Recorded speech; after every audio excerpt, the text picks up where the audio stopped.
Hello everyone, তোমরা যে video ক্লিপগুলো এখন দেখছো এটা কিন্তু অনেক দিন আগেরই আর কি। আমি এটা শর্টসে দেবো বলে নিয়েছিলাম, তো আর এডিট করা হয়নি, সেই জন্য আর পোস্টও করা হয়নি। তো আজকে আমি এটা ভয়েস ওভার দিয়ে তারপরে পোস্ট করব।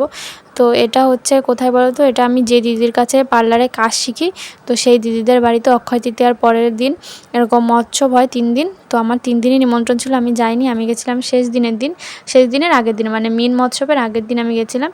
তো আর কি সেখানে গিয়েই আমি এই ক্লিপগুলো নিয়েছি, তো তোমাদের সঙ্গে শেয়ার করলাম। কেমন লাগলো তোমরা কিন্তু লাস্টে কমেন্টে অবশ্যই জানিও। তো আমি যখন যাই তখন ভোগ আরতি শুরু হলো। তো এখন এই যে ভোগ আরতির গান হচ্ছে, আর আমি তখন একটা লাইভও করেছিলাম সেদিন গিয়ে, লাইভটা অনেকেই দেখেছো তোমরা।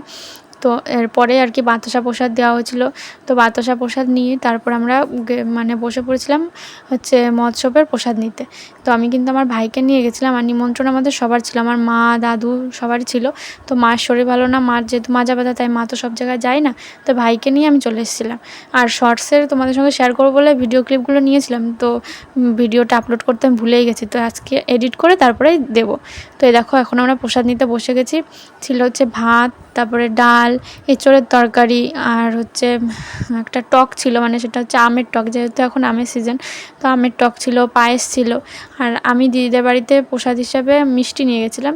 তো মিষ্টিটা দিয়ে আমি প্রণামও করেছিলাম মন্দিরে। আর তখন যেহেতু গান হচ্ছিল, মন্দিরের সামনে প্রচুর লোক ছিল, ওই জন্য আমি মন্দিরে কোনো ভিডিওই নিইনি।